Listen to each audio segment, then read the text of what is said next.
Learning একাডেমিতে সবাইকে স্বাগত। আজকে দেখো ক্লাস 5-এর ইংলিশে যে রায় মার্টিন বই রয়েছে তার 168 পেজের যে এক্সারসাইজগুলো রয়েছে সেগুলো নিয়ে আজকে আলোচনা হবে। আজকে কোন স্কুল দেখো, কান্টি রাজা এমসি গার্লসেস হাই স্কুল।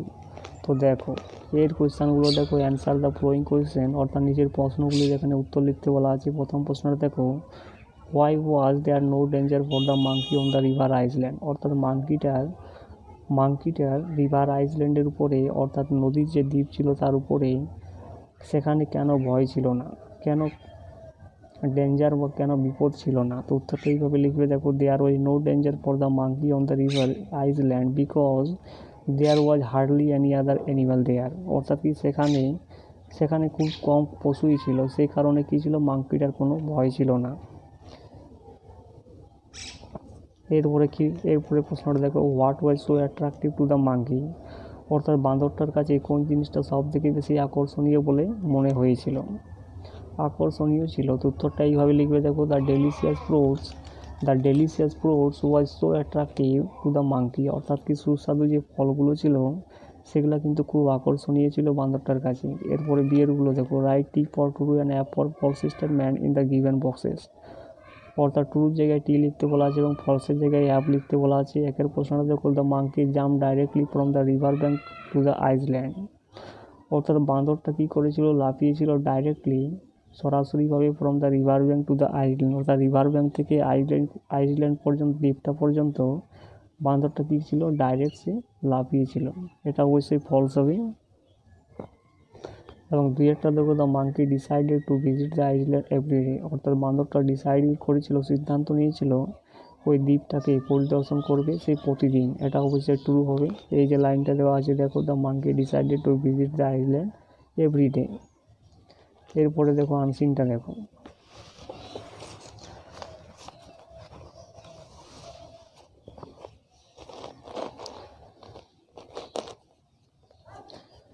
আনসিনের কোয়েশ্চানগুলো দেখো, টিক দ্য কারেক্ট অল্টারনেটিভ। তো দেখো প্রথম প্রশ্নটা দেখো, the number of the different kinds of butterflies in the world, অর্থাৎ কি এই যে বাটারফ্লাই রয়েছে তার বিভিন্ন প্রকারের যে বাটারফ্লাই তার সংখ্যাটা কত। তো এইখানে উত্তরটা কী হবে দেখো, মোর দ্যান 17,000, অর্থাৎ কি 17,000-এর থেকেও বেশি।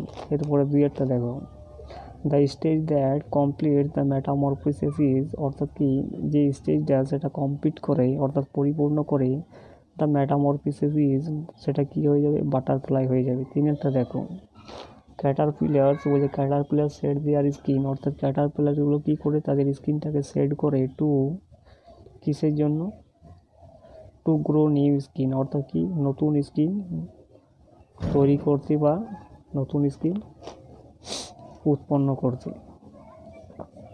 একটা দেখো, এ বাটারফ্লাই ডাজ নট, একটা বাটারফ্লাই কখনোই live more than a couple of weeks, অর্থাৎ কি এক সপ্তাহ বা এক জোড়া সপ্তাহ থেকে তারা কখনোই বেশি দিন বাঁচতে পারে না। এরপরে গ্রামার অ্যান্ড ভোকাবুলারিগুলো দেখো, fill in the blanks with present perfect tense of the verbs given in brackets, অর্থাৎ প্রেজেন্ট পারফেক্ট টেন্স দিয়ে ব্র্যাকেটে যে ভার্বগুলো রয়েছে সেগুলো দিয়ে কী করতে, ব্ল্যাঙ্কগুলোকে ফিল করতে বলা হচ্ছে। একটা দেখো, John has finished his homework, এখানে কি হয়ে যাবে, জন হ্যাজ ফিনিশড, অর্থাৎ কি জন সেই কাজটা, তার যে হোমওয়ার্কটা সেটা কি করেছে, শেষ করেছে। একটা দেখো, Ali and Sudip have invited all the guest, Ali এবং সুদীপ কী করেছে, তার যে সমস্ত যে গেস্টগুলো ছিল তাদেরকে কি করেছে, আমন্ত্রণ করেছে। এরপরে একটা দেখো, I have not seen him since yesterday, অর্থাৎ আমি তাকে গতকাল থেকে তাকে দেখিনি। এরপরে বিয়েরগুলো দেখো, fill in the blanks with suitable preposition, অর্থাৎ সুটেবল প্রিপোজিশন দিয়ে এই ব্ল্যাঙ্কগুলোকে ফিল করতে বলা হচ্ছে। We are proud of our motherland, অর্থাৎ আমরা গর্বিত আমাদের মাদারল্যান্ড নিয়ে। Mister Brown lives in England, অর্থাৎ মিস্টার ব্রাউন কোথায় বাস করে, ইংল্যান্ডে বাস করে। The sweets were distributed among the children,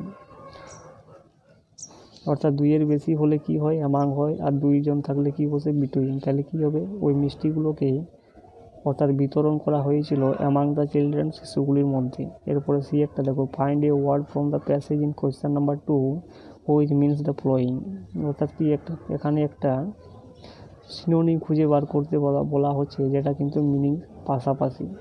এক একটা দেখো, ফিলিং ডিপ প্লিজার ও স্যাটিসফ্যাকশন, সেটা কি হয়ে যাবে, নেকটার হয়ে যাবে।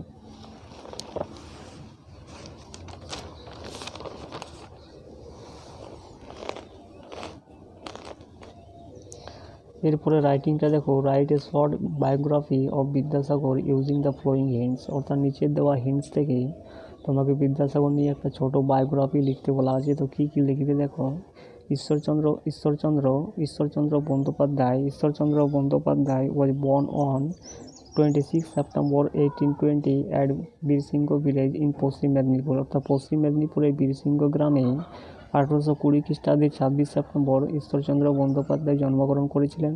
His parents of Thakurdas Bandyopadhyay, তার যে পিতামাতাগুলো ছিল তারা কী ছিল, ঠাকুরদাস বন্দ্যোপাধ্যায় ছিল অ্যান্ড ভাগবতী দেবী, এবং তার মা কে ছিলেন, ভাগবতী দেবী ছিলেন। His early education started in village পাঠশালা, তার যে ছোটোবেলার যে শিক্ষাটা সেটা শুরু হয়েছিল কোথা থেকে, ভিলেজ পাঠশালা থেকে।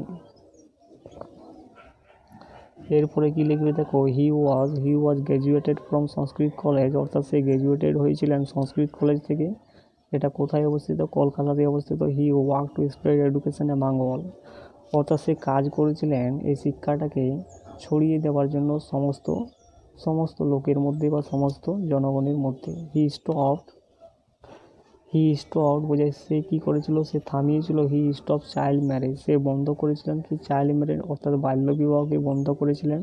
অ্যান্ড সাপোর্টেড উইডো রিম্যারেজ, এবং সে সহায়তা করেছিলেন কি, উইডো রিম্যারেজ, অর্থাৎ বিধবাদের আবার যাতে বিবাহ হয় সেই জন্য তিনি সাপোর্টেড করেছিলেন বা সাহায্য করেছিলেন। হি আর্নড দ্য টাইটেল, সে কী টাইটেল অর্জন করেছিল, বিদ্যাসাগর, অর্থাৎ সেই বিদ্যাসাগর টাইটেলটা সে অর্জন করেছিল ওশিয়ান অফ নলেজ, তার বিখ্যাত জ্ঞানের জন্য। হি ওয়াজ ডাইড অন 29 জুলাই ইন 1891, অর্থাৎ কি 29 জুলাই 1891 খ্রিস্টাব্দে তিনি কিন্তু মৃত্যুবরণ করেছিলেন।